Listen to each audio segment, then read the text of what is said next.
Semi direct junior assistant ખાતાકીય પરીક્ષા ચારે ડિસ્કોમની અંદર આવી છે અને એના અંતર્ગત આત્મનિર્માણ એકેડેમીએ કોર્સ લોન્ચ કરેલો છે. આ જુનિયર આસિસ્ટન્ટની પરીક્ષાના સિલેબસ પ્રમાણે આપણે જીકેનો ટોપિક એટલે કે ગુજરાતનો ઇતિહાસ આપણે શરૂ કરવા જઈ રહ્યા છીએ. ગુજરાતનો ઇતિહાસ તમને બધાને ખબર છે કે આપણે ઇતિહાસ ગુજરાતનો જે છે એને પ્રાચીન ગુજરાત, મધ્યકાલીન અને આધુનિક એમ 3 ભાગમાં વહેંચીએ છીએ. અહીંયા આજનું જે લેક્ચર છે એ ગુજરાતના ઇતિહાસનું અને એમાં પણ પ્રાચીન ઇતિહાસની વાત કરવાની છે. પ્રાચીન ઇતિહાસ. હવે પ્રાચીન ઇતિહાસમાં શું આવશે તો કે સિંધુ ખીણની સભ્યતા આવશે, પૌરાણિક કાળની વાત આવશે, પછી જૈન ધર્મ, બૌદ્ધ ધર્મ, પછી મૌર્ય કાળ એમાં ચંદ્રગુપ્ત મૌર્ય, સમ્રાટ અશોકની વાત કરશું, કુષાણ વંશ, કનિષ્ક, શક ક્ષત્રપ વંશ, પછી ગુપ્તકાળની વાત આવશે.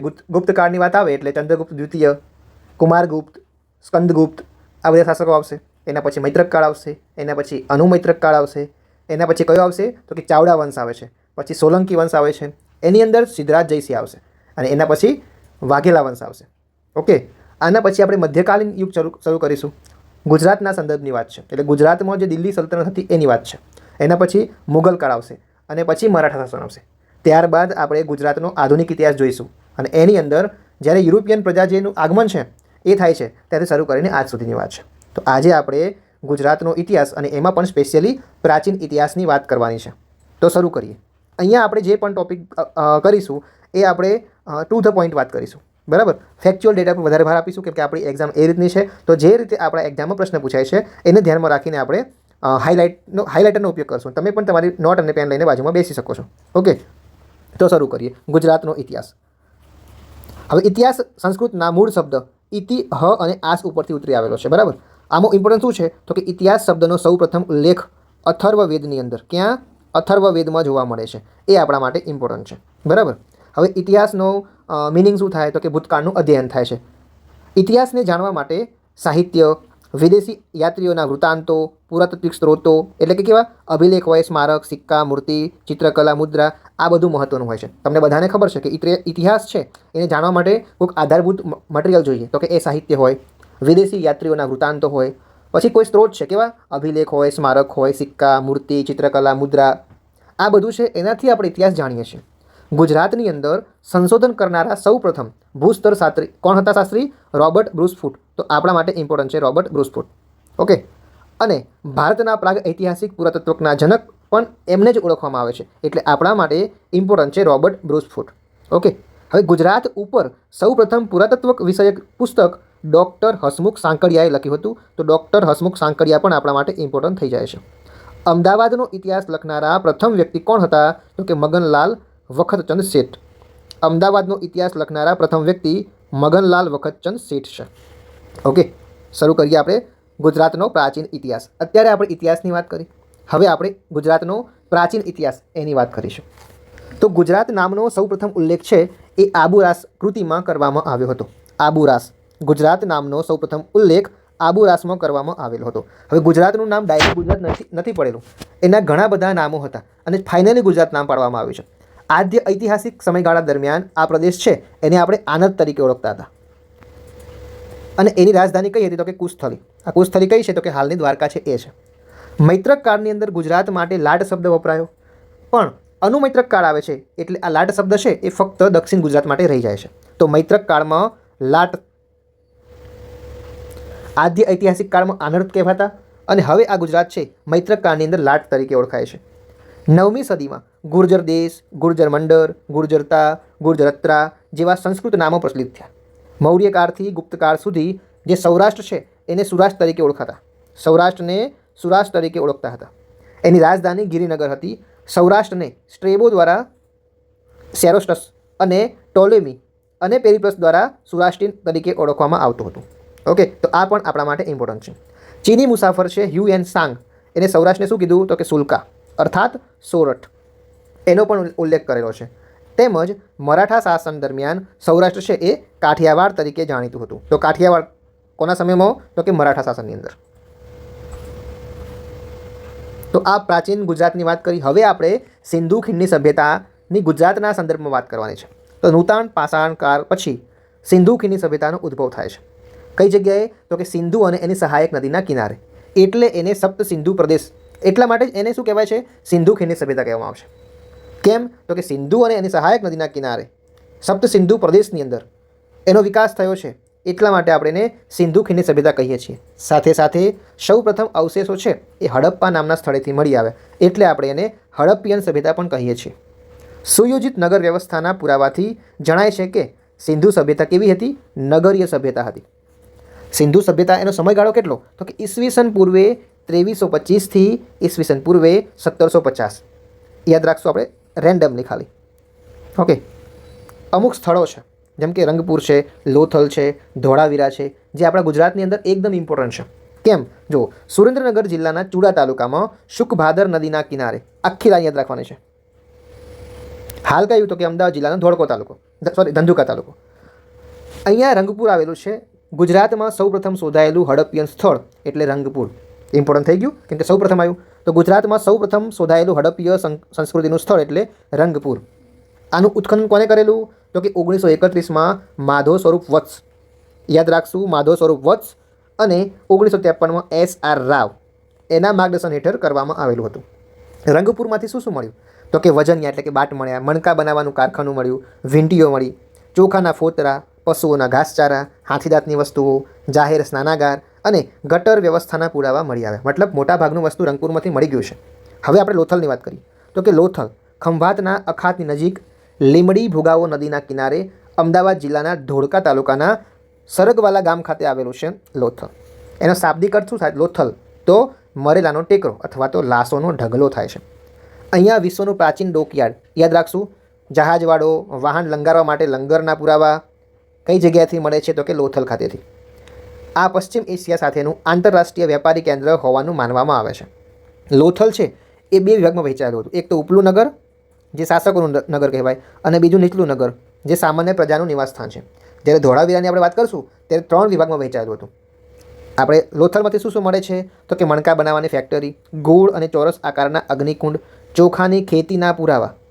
ચોખાના ફોતરા કઈ જગ્યાએ? તો કે રંગપુર ખાતે. અને ચોખાની ખેતીના પુરાવા, મુદ્રાઓ, શતરંજ જેવી રમત અને મહોર, હાથી દાંતની પેટીઓ, કાંસાની માપપટ્ટીના અવશેષો, દિશાશોધક યંત્ર અને ફારસની મહોર કેવી 2 મુખ ધરાવતી રાક્ષસી મુદ્રા તથા માટીના રમકડા અને ધાતુના વાસણો ઉપર ચિત્રકામ અને નકશીકામના અવશેષો, આ બધું જ લોથલ મુકામે મળે છે.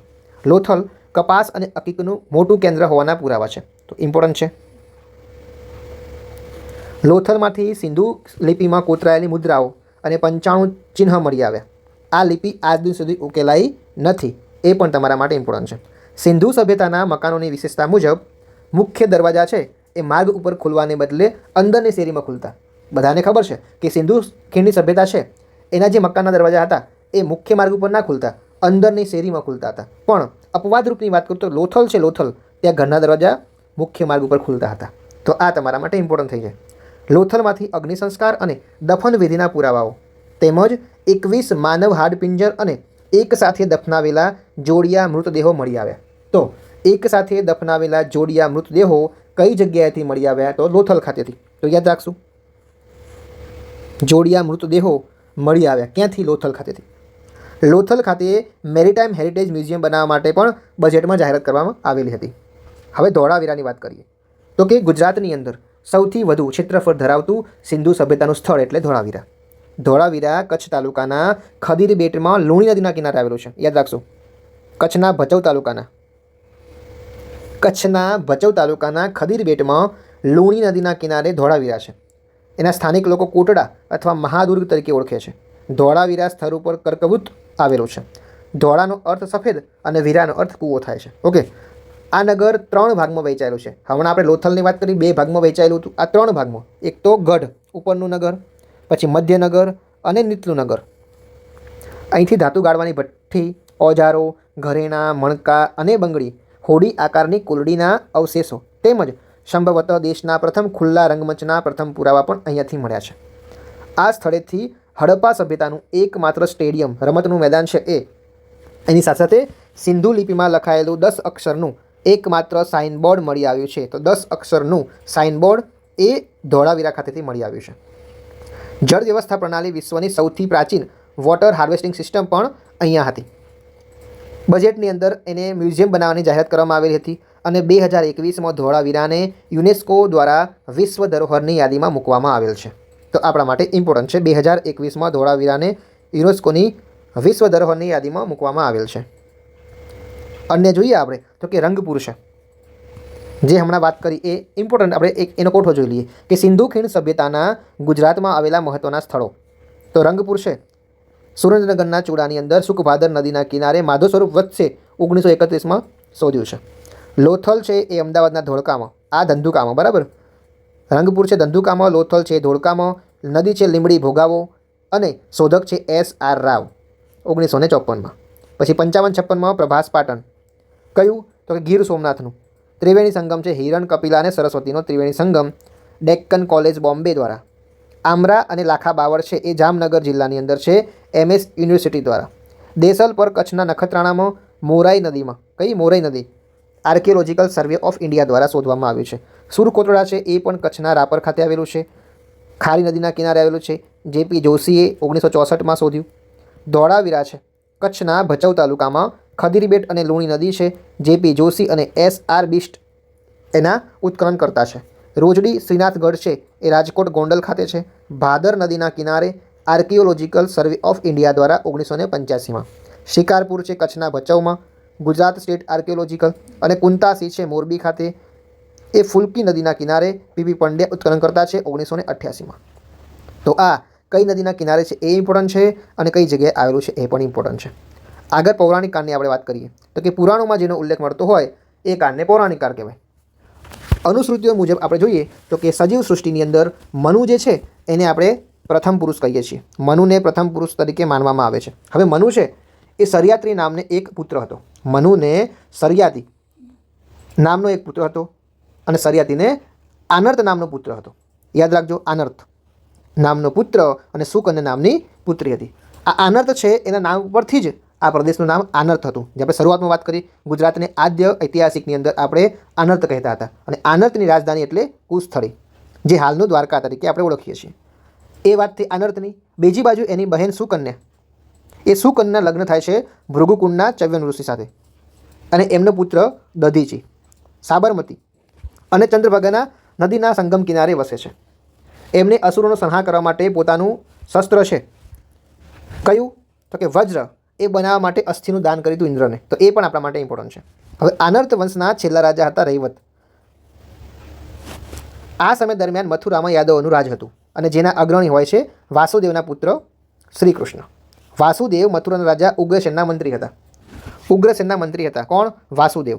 સત્તા મેળવવા માટે કંસે પોતાના પિતા ઉગ્રસેન તથા ઉગ્રસેનના વફાદાર કોણ કે વાસુદેવ, એમને કારાવાસની સજા આપી દીધી. વાસુદેવ અને દેવકીનો જે પુત્ર છે કૃષ્ણ, એમનો ઉછેર ક્યાં થાય છે? ગોકુળમાં નંદરાજાના ઘરે થાય છે. હવે કંસના લગ્ન છે એ જરાસંઘની બે પુત્રીઓ હોય છે. કઈ હોય છે? અસ્તિ અને પ્રાપ્તિ, એની સાથે થાય છે. તેથી કંસને સત્તા મેળવવા માટે મગધનો સમ્રાટ જરાસંઘ એને પીઠબળ મળે છે. હવે આમાં શું થાય છે? શ્રી કૃષ્ણ દ્વારા મામા કંસનો વધ કરવામાં આવે છે. એટલે જરાસંઘે પુત્રીઓના કહેવાથી મથુરા ઉપર અનેક વખત આક્રમણ કરેલા હતા. તેથી યાદવોનું અસ્તિત્વ ભયમાં મુકાઈ ગયું અને યાદવોએ સરિયાતીની રાજધાની કુશસ્થળી આવીને વસવાટ કરી દીધો, જે પછીથી દ્વારવતી તરીકે ઓળખાય છે. અહીં શ્રી કૃષ્ણે આનર્ત વંશના રૈવત કકુંબીને હાર આપી ચંદ્રવંશી યાદવની સત્તા સ્થાપી. ચંદ્રવંશી યાદવની સત્તા સ્થાપી. કકુંબીની પુત્રી રેવતીએ બ્રહ્માના કહેવાથી વાસુદેવના પુત્ર બલરામ સાથે પછી પરણાવવામાં આવે છે. હવે કૃષ્ણ છે એ આસામની અંદર, વર્તમાનનું આસામ, એ વખતે પ્રાગ જ્યોતિષપુર છે, એના નરકાસુરનો વધ કરી કેદ કરેલ કેટલી 16,100 કન્યાઓને મુક્ત કરે છે. શ્રી કૃષ્ણ છે એ નરકાસુરનો વધ કરે છે અને કેદ કરેલી 16,100 કન્યાઓ છે એને મુક્ત કરી દે છે. શ્રી કૃષ્ણ અને રૂકમણીનો પુત્ર કોણ? પ્રદ્યુમ્ન. અને આ પ્રદ્યુમ્નના પુત્ર અનિરુદ્ધ હોય છે, જેના લગ્ન થાય છે બાણાસુરની પુત્રી ઉષા સાથે. અને આ લગ્ન પ્રસંગનો ઉલ્લેખ છે એક આપણી ગુજરાતી સાહિત્યની અંદર ઓખાહરણ અથવા તો ઉષાહરણ એમાં જોવા મળે છે. સંપત્તિ, સત્તા અને આંતરિક વિવાદને કારણે પ્રભાસ પાટણ ખાતે યાદવ કુળનો નાશ થાય છે. શ્રી કૃષ્ણ જ્યારે સોમનાથ નજીક પીપળાના વૃક્ષ નીચે આરામ કરતા હોય છે ત્યારે જરા નામના પારધીએ હરણ સમજીને તીરથી ઘાયલ કરે છે. તેમને હિરણ નદીના કાંઠે દેહ ત્યાગ કર્યો હતો. તો જરા નામનો પારધી આપણે યાદ રાખશું. કઈ જગ્યાએ? સોમનાથ નજીક પીપળાના વૃક્ષ નીચે અને હિરણ નદીના કાંઠે.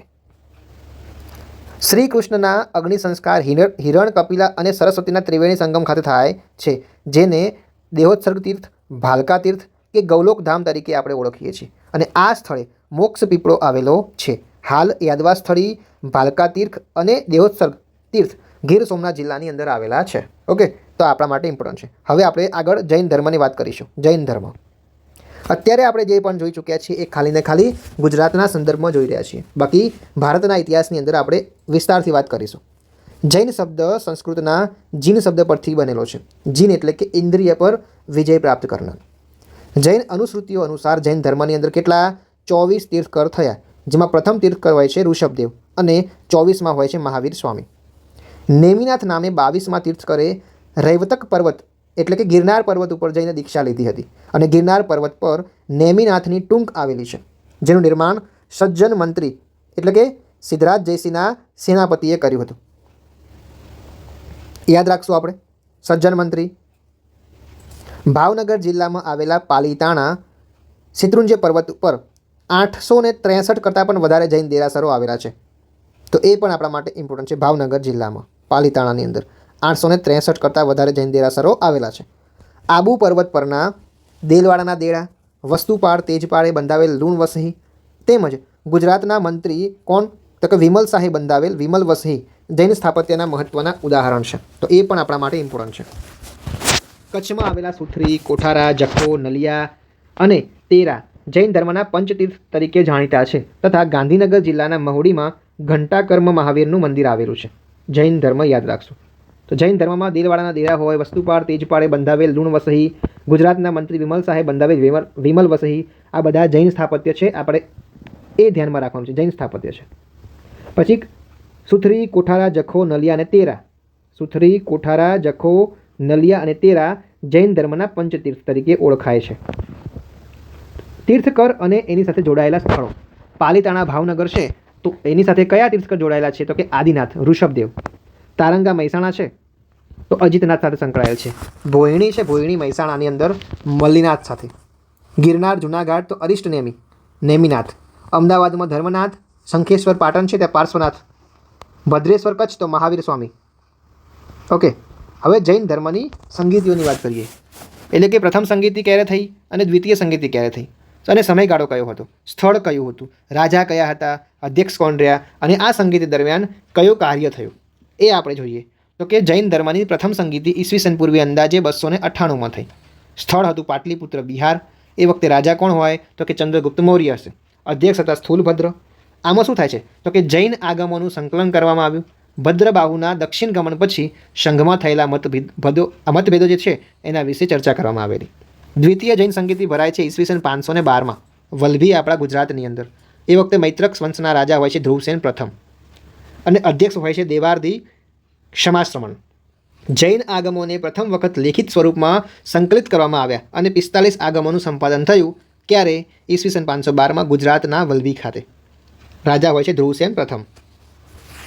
એ જ રીતે આપણે ગુજરાતના સંદર્ભમાં આપણે જોઈએ બૌદ્ધ ધર્મ. બૌદ્ધ ધર્મની પહેલાં તો આપણે સંગીતિ જોઈએ. જેમ આપણે જૈન ધર્મની વાત કરી એ જ રીતે બૌદ્ધ ધર્મ પણ આ રીતે સંગીતિ યોજતો હતો અને મુખ્ય કાર્ય કે નિર્ણયો કરતો હતો. તો બૌદ્ધ ધર્મની પ્રથમ સંગીતિ જોઈએ તો ઈસવીસન પૂર્વે 483માં. એનું સ્થળ હોય છે સપ્તપર્ણી ગુફા એટલે કે રાજગૃહ ખાતે. અધ્યક્ષ હોય છે મહાકશ્યપ. શાસક હતા અજાતશત્રુ. બુદ્ધના ઉપદેશોનું સંકલન કરવામાં આવે છે. વિનય પીટક અને સુત્ત પીટકનું પાઠન કરવામાં આવે છે. ઓકે, વિનય પીટકનું પાઠક કરે છે ઉપાલી, સુત્ત પીટક માટે આનંદ. દ્વિતીય બૌદ્ધ સંગીતિ ભરાય છે ઈસવીસન પૂર્વે 383માં. વૈશાલી સ્થળ હોય છે. સર્વકામી અધ્યક્ષ હોય છે અને કાલાશોક છે એ શાસક હોય છે. સંઘમાં ઉદ્ભવેલા મતભેદોનો ઉકેલ લાવવામાં આવ્યો. સ્થવિરવાદ અને મહાસાંઘિક એમ 2 સંપ્રદાયો અસ્તિત્વમાં આવે છે. કઈ જગ્યાએ? મતલબ વૈશાલી ખાતે અને દ્વિતીય બૌદ્ધ સંગીતિમાં. દ્વિતીય બૌદ્ધ સંગીતિમાં શું થાય છે તો કે પાટલીપુત્ર ખાતે મોગલીપુટ સમ્રાટ અશોક હોય છે. સમ્રાટ અશોક. દ્વિતીય બૌદ્ધ સંગીતિ. બૌદ્ધ ધર્મના સિદ્ધાંતોનું શુદ્ધિકરણ થયું. કથાવસ્તુ ગ્રંથની રચના થાય છે. ધર્મ પ્રચાર માટે શ્રીલંકા સહિત વિવિધ દેશોમાં ધર્મદૂતો મોકલવામાં આવે છે. ચતુર્થ બૌદ્ધ સંગીતિની વાત કરીએ તો ઈસવીસન 72-78નો સમયગાળો. કુંડલવન કાશ્મીર ખાતે વસુમિત્ર હોય છે અને ઉપાધ્યક્ષ હોય છે અશ્વઘોષ. રાજા કોણ તો કે કનિષ્ક. મહાવિભાષા ગ્રંથની રચના થાય છે. બૌદ્ધ ધર્મના મહાયાન સંપ્રદાયને વિશેષ પ્રોત્સાહન મળે છે અને સંસ્કૃત ભાષાનો ઉપયોગ વધે છે. ત્યારે ઈસવીસન 72થી 78ના સમયગાળામાં ગુજરાતમાં આવેલા બૌદ્ધ ધર્મ સાથે સંકળાયેલા ઐતિહાસિક સ્થળોનો ઇતિહાસ આજના સમાજને પ્રેરણા અને માર્ગદર્શન આપે એવા ઉદ્દેશથી ગુજરાત સરકાર દ્વારા પ્રવાસન વિભાગ દ્વારા ગુજરાતના 13 જેટલા પ્રવાસન સ્થળોએ આંતરરાષ્ટ્રીય બૌદ્ધ સર્કિટનો વિકાસ કરવામાં આવેલો છે. તો જોઈએ આપણે 13 બૌદ્ધ સર્કિટ. કચ્છની અંદર સિયોત ગુફાઓ છે, મહેસાણામાં આવે છે બૌદ્ધ મઠ, ગીર સોમનાથ ખાતે એના ધોળેશ્વર બૌદ્ધ ગુફાઓ અને શાણા વાંકિયાની ગુફાઓ આ બંને ગીર સોમનાથ ખાતે આવેલી છે. રાજકોટની અંદર ખંભાલીડાની ગુફાઓ, અરવલ્લીમાં દેવની મોરી, ઉપરકોટમાં જુનાગઢ, કડિયા ડુંગર છે ભરૂચ ખાતે, ગિરનારનો શિલાલેખ જુનાગઢ ખાતે, તળાજા બૌદ્ધ ગુફાઓ ભાવનગર ખાતે, બાબા પ્યારેની ગુફાઓ છે જુનાગઢ ખાતે, તારંગા બૌદ્ધ ગુફાઓ મહેસાણામાં અને ખાપરા કોડિયાની ગુફાઓ જુનાગઢ ખાતે. તો આ બધી ગુફાઓ છે. કેટલી ટોટલ 13 છે. એને બૌદ્ધ સર્કિટ તરીકે વિકસાવવામાં આવેલી છે. આગળ આપણે જોઈએ તો કે મૌર્યકાળ. હવે ગુજરાતની અંદર આપણે જોઈએ તો પ્રમાણિત ઇતિહાસ છે, એટલે કે આધારભૂત દસ્તાવેજો હોય એટલે પ્રમાણિત. તો પ્રમાણિત ઇતિહાસની શરૂઆત છે મૌર્યકાળથી થાય છે. એકદમ ઇમ્પોર્ટન્ટ છે. ગુજરાતમાં પ્રમાણિત ઇતિહાસની શરૂઆત મૌર્યકાળથી થાય છે. કેમ? આધારભૂત પુરાવાઓનો આધાર ગુજરાતની અંદર મૌર્યકાળ દરમિયાન મૌર્ય સમ્રાટોના રાજ્યપાલ એટલે કે સુબાઓ જે વહીવટ રહ્યો એના ઉપરથી આપણે કહી શકીએ છીએ. કઈ રીતે મળે છે આપણે આગળ જોઈશું. અભિલેખને બધું આવશે. પહેલાં આપણે ચંદ્રગુપ્ત મૌર્યની વાત કરીએ. ચંદ્રગુપ્ત મૌર્ય બધાને ખબર છે ચંદ્રગુપ્ત મૌર્ય વિશે કે નંદ વંશના રાજા ધનાનંદ છે એને હરાવે છે ચંદ્રગુપ્ત મૌર્ય અને મૌર્ય વંશની સ્થાપના કરે છે. ઓકે, ગુજરાતમાં અને આ મૌર્ય વંશની સ્થાપના કરવામાં કોનો મોટો કોનો હાથ છે એ તમારે મને કહેવાનું છે. કોણ છે? તો કે ચાણક્ય હતા. બરાબર, યાદ રાખશું. ગુજરાતમાં મૌર્યકાળની રાજકીય અને સાંસ્કૃતિક ઇતિહાસની માહિતી ખાસ કરીને અભિલેખોના આધારે પ્રાપ્ત થાય છે, જેમાં સૌથી પ્રાચીન જ્ઞાત અભિલેખ એટલે સમ્રાટ અશોકના શિલાલેખો. 3જી સદીમાં મૌર્ય શાસકોએ ઉપરકોટનો કિલ્લો અને ઉપરકોટની ગુફાનું નિર્માણ કરાવ્યું, જે બૌદ્ધ ધર્મની સ્થાપત્ય કળા છે. મૌર્ય વંશનું સૌરાષ્ટ્ર ખાતેનું વહીવટી મથક ગિરિનગર એટલે આજનું ગિરનાર હતું, જે ગુજરાતની પ્રથમ પ્રમાણિત રાજધાની હતી. તો ગુજરાતની પ્રથમ પ્રમાણિત રાજધાની એટલે ગિરિનગર. ચંદ્રગુપ્ત મૌર્યનું રાજ્ય દક્ષિણમાં તાપી સુધી વિસ્તરેલું હતું. ઓકે, પછી ચંદ્રગુપ્તના સૌરાષ્ટ્રના સુબા પુષ્યગુપ્ત, યાદ રાખશું, ઇમ્પોર્ટન્ટ છે. ચંદ્રગુપ્તના સૌરાષ્ટ્રના સુબા પુષ્યગુપ્ત વૈશ્ય કે જેને જૂનાગઢમાં સુવર્ણસિક્તા નદી પર સુદર્શન તળાવનું નિર્માણ કરાયું, જેને ભારતનો પ્રથમ બંધ ગણી શકાય. તો સુવર્ણ સિક્તા નદીના કિનારે સુદર્શન તળાવનું નિર્માણ કોને કરાવ્યું? ચંદ્રગુપ્તના સૌરાષ્ટ્રના સુબા પુષ્યગુપ્ત વૈશ્ય. ઓકે, યાદ રાખશું. આખી આ લાઈન પૂરેપૂરી ઇમ્પોર્ટન્ટ છે. પછી સમ્રાટ અશોકની વાત કરીએ. સમ્રાટ અશોક એ બિંદુસારના પુત્ર અને ચંદ્રગુપ્ત મૌર્યના પૌત્ર હતા. તેઓ બિંદુસારના સમયમાં ઉજ્જૈનના રાજ્યપાલ હતા. બિંદુસાર, સમ્રાટ અશોકના પિતા બિંદુસાર અને બિંદુસારના પિતા ચંદ્રગુપ્ત મૌર્ય. ઓકે, તો આ સમ્રાટ અશોક છે એ એમના પિતાના સમયની અંદર ઉજ્જૈનના રાજ્યપાલ હતા. સમ્રાટ અશોકના સમયમાં ગુજરાતની પૂર્વ તરફ આવેલા માળવા અને દક્ષિણે આવેલ કોંકણ સુધી મૌર્ય સામ્રાજ્ય છે એનું આધિપત્ય હતું. સમ્રાટ અશોકનો સુબો કોણ? યવનરાજ તુષાસ્પ. એના દ્વારા જે સુદર્શન તળાવ બંધાવેલું હતું એનું સમારકામ કરવામાં આવે છે. કેમ? અને એમાંથી નહેરોનું બાંધકામ કરવામાં આવે છે. ઓકે, આગળ શું થાય છે? સુવર્ણસિક્તા નદીના કિનારે જે ચંદ્રગુપ્ત હતા એના સુબા પુષ્યગુપ્ત વૈશ્યએ સુદર્શન તળાવ બનાવ્યું. હવે એમાંથી નહેરો કાઢશે કોણ? તુષાસ્પ. સમ્રાટ અશોક દ્વારા ઈસવીસન પૂર્વે 256માં ગિરનાર શિલાલેખનું નિર્માણ થાય છે, અને જે હાલમાં દામોદર કુંડ નજીક આવેલો છે શિલાલેખ છે એ બ્રાહ્મી લિપિ અને પાલી ભાષામાં કોતરાયેલો છે. ગિરનારની તળેટીમાં આવેલા સમ્રાટ અશોકના શિલાલેખની સૌપ્રથમ શોધ કોને કરી? તો કે યાદ રાખશું આપણે, કર્નલ જેમ્સ ટોડે 1822માં કરી, અને જેમ્સ પ્રિન્સેસે સૌપ્રથમ ગિરનાર શિલાલેખ ઉકેલવાનું કાર્ય કરેલું. ઓકે, તો ગિરનારનો શિલાલેખ તો કે સમ્રાટ અશોક શાસક હોય છે ત્યારે લિપિ વચ્ચે બ્રાહ્મી અને ભાષા હોય છે પાલી. બાકી રુદ્રદામા અને સ્કંદગુપ્તના સમયમાં બ્રાહ્મી લિપિ જ હોય છે પણ ભાષા થઈ જાય સંસ્કૃત. જેના ઉપરથી વારંવાર પ્રશ્ન બને છે એ સુદર્શન તળાવના બાંધકામ સંબંધિત માહિતી. તો ચંદ્રગુપ્ત મૌર્ય છે એના સુબા હોય છે પુષ્યગુપ્ત વૈશ્ય, સૌ પ્રથમવાર સુદર્શન તળાવનું નિર્માણ કરે છે. હવે સમ્રાટ અશોકના સમયગાળાની અંદર યવન રાજ્યપાલ કોણ? તુષાસ્પ. તળાવનું સમારકામ કરાવીને નહેરનું નિર્માણ કરાવે છે. સરોવરની પાળે પોતાના 14 ધર્મ શાસનો કોતરાવે છે. કોણ? સમ્રાટ અશોક. પછી આવે છે રુદ્રદામા, એના સુબા હોય છે સુવિશાખ. બંધ તૂટી જવાથી સુદર્શન તળાવ છે એનું સમારકામ કરાવે છે. પછી સ્કંદગુપ્ત છે, એના સુબા હોય છે પર્ણદત્ત, બીજી વાર સમારકામ કરાવે છે અને સરોવરના કાંઠે વિષ્ણુનું મંદિર બંધાવે છે. આગળ વાત કરીએ આપણે તો સંપ્રતિ બૌદ્ધ ધર્મના પ્રસારમાં જે સ્થાન રાજા અશોકનું છે એવું સ્થાન જૈન ધર્મના પ્રસારમાં રાજા સંપ્રતિનું છે. તો આ લાઈન આપણા માટે ઇમ્પોર્ટન્ટ છે. જૈન ધર્મનો અશોક એટલે સંપ્રતિ, યાદ રાખશું. બૌદ્ધ ધર્મની આપણે વાત કરીએ તો અશોક આવશે, પણ જૈન ધર્મની વાત કરીએ તો જૈન ધર્મના અશોક તરીકે સંપ્રતિ છે. બૃહદત્ત મૌર્ય સામ્રાજ્યના છેલ્લા શાસક હોય છે, જેની પુષ્યમિત્ર શૃંગ દ્વારા હત્યા કરવામાં આવે છે અને શૃંગ વંશની સ્થાપના કરવામાં આવે છે. અત્યારે આપણે ગુજરાતના પરિપ્રેક્ષમાં વાત કરીએ છીએ, બરાબર, એટલે આપણે એની વાત કરીએ. અમુક મહત્વના રાજવંશો છે અને એની રાજધાની છે એ જોઈ લઈએ. તો કે મૌર્ય વંશ છે, મૌર્ય સામ્રાજ્ય છે, એની રાજધાની છે પાટલીપુત્ર. અનુમૌર્ય તો કે ગિરિનગર છે. ગુપ્ત સામ્રાજ્ય, એની રાજધાની છે પાટલીપુત્ર. ફરીથી જોઈએ, શું? મૌર્ય સામ્રાજ્ય, એની રાજધાની પાટલીપુત્ર. પછી આવે છે અનુમૌર્યકાળ, પશ્ચિમ ક્ષત્રપ, ગિરિનગર, ગિરનાર કે જુનાગઢ. ગુપ્ત સામ્રાજ્યમાં પાટલીપુત્ર હોય છે.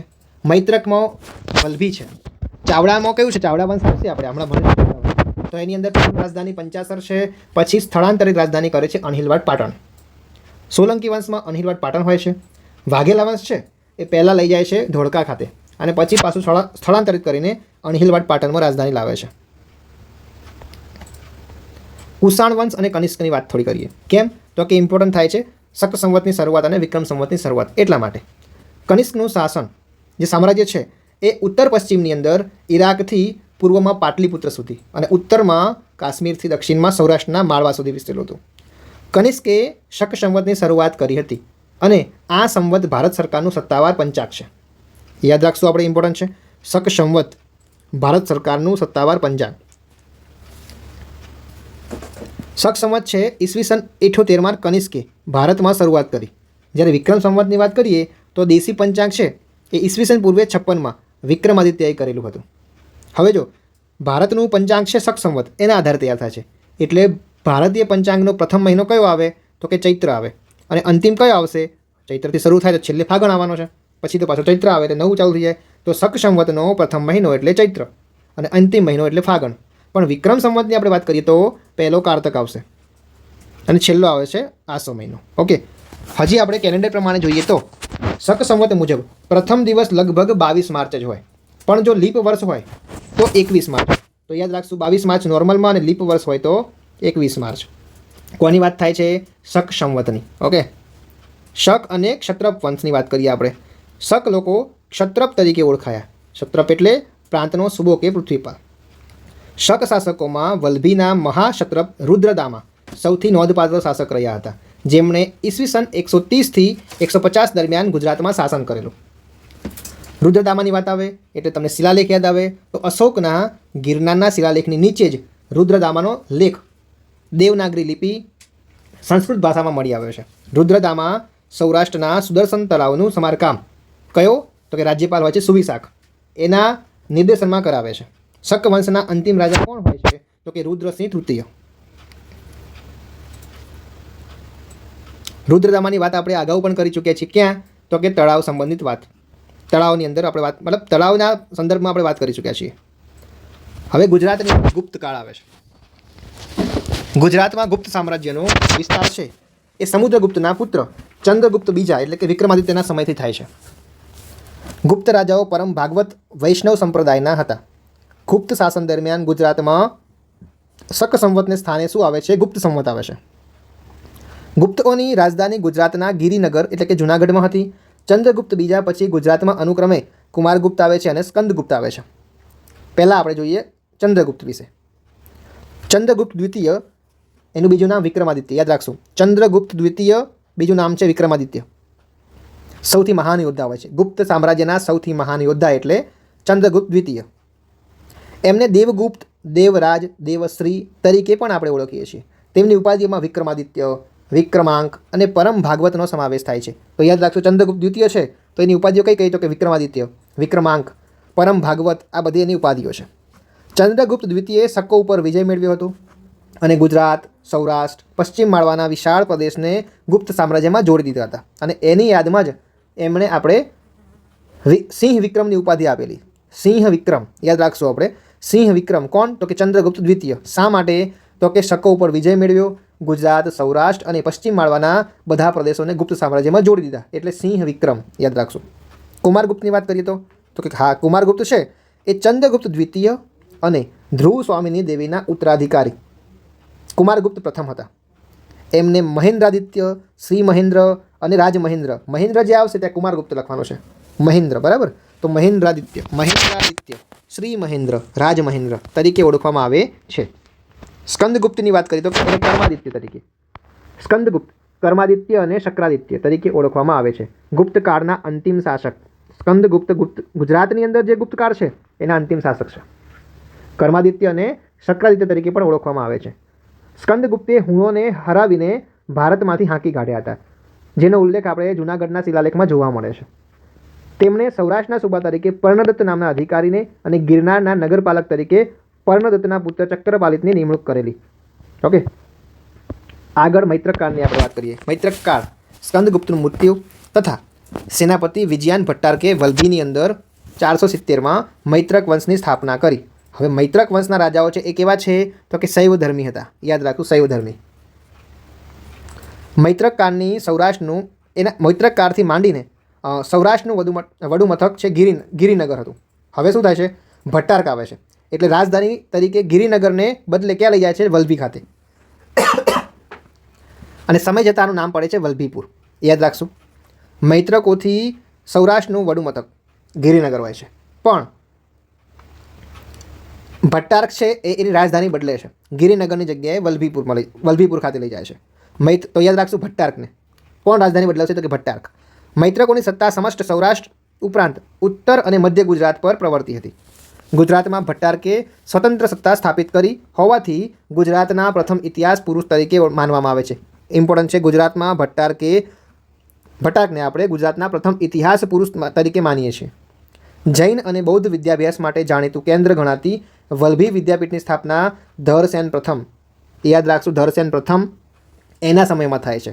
વલ્ભી વિદ્યાપીઠના આચાર્ય કોણ હતા એ પણ આપણે યાદ રાખવાનું છે, તો કે ગુણમતી અને સ્થિરમતી હતા. તો પ્રશ્ન પૂછાય કે ગુણમતી અને સ્થિરમતી કોણ હતા, તો કે વલ્ભી વિદ્યાપીઠના આચાર્ય હતા. અને આપણે જે જૈન ધર્મની સંગીતીઓની વાત કરી હતી એ પણ આપણે જોઈએ તો કે ઈસવીસન 512માં ધ્રુવસેન પ્રથમના સમયમાં જૈન ધર્મની બીજી સંગીતી દેવર્ષિ ક્ષમાશ્રમણની અધ્યક્ષતામાં વલ્ભીમાં ભરાઈ હતી, જેના એની અંદર શું થાય છે કે જૈન ધર્મના પવિત્ર આગમ ગ્રંથોને લિપિબદ્ધ કરવામાં આવે છે. ભારતના ઉત્તરાપથના ચક્રવર્તી રાજા હર્ષવર્ધન અને ધ્રુવસેન બીજા વચ્ચે યુદ્ધ થાય છે, જેમાં ધ્રુવસેન બીજાનો પરાજય થયો હતો. તેમ છતાં હર્ષવર્ધને ધ્રુવસેન બીજા છે એનાથી પ્રભાવિત થઈ ગયા અને પોતાના જમાઈ બનાવે છે. ધ્રુવસેન બીજાના સમયની અંદર ચીની યાત્રી, યાદ રાખશું, ઇમ્પોર્ટન્ટ છે, ધ્રુવસેન બીજાના સમયમાં હ્યુએન સાંગ છે એ કોના સમયમાં તો કે ધ્રુવસેન બીજાના સમયની અંદર વલ્ભીની મુલાકાત લે છે. ધરસેન ચોથાના સમયમાં વલ્ભી રાજ્ય આર્થિક સમૃદ્ધિની ટોચ ઉપર પહોંચ્યું હતું. ભટ્ટી કાવ્ય અથવા તો રાવણ વધના રચયિતા કવિ ભટ્ટીને ધરસેન ચોથા દ્વારા આશ્રય આપવામાં આવેલો. તો યાદ રાખશું, કવિ ભટ્ટી છે કોના સમકાલીન હોય છે તો કે ધરસેન ચોથાના. જૈન અનુશ્રુતિ પ્રમાણે શિલાદિત્ય સાતમાએ પોતાની દીકરી માટે નગરના શ્રેષ્ઠી કાકુને ત્યાંથી રત્નજડિત સુવર્ણ કાંસકી બળજબરીથી લઈ લીધી હતી અને એ અપમાનનો બદલો લેવા માટે કાકુ છે એ અરબો પાસે ગયા હતા અને અરબ સરદારે વલ્ભી ઉપર હુમલો કરેલો. ઈસવીસન 788માં અરબના સુબા સલીમ યુનિસીએ વલ્ભી પર આક્રમણ કર્યું અને વલ્ભીનો નાશ કર્યો છે. હવે આપણે અનુમૈત્રક કાળની વાત કરીએ.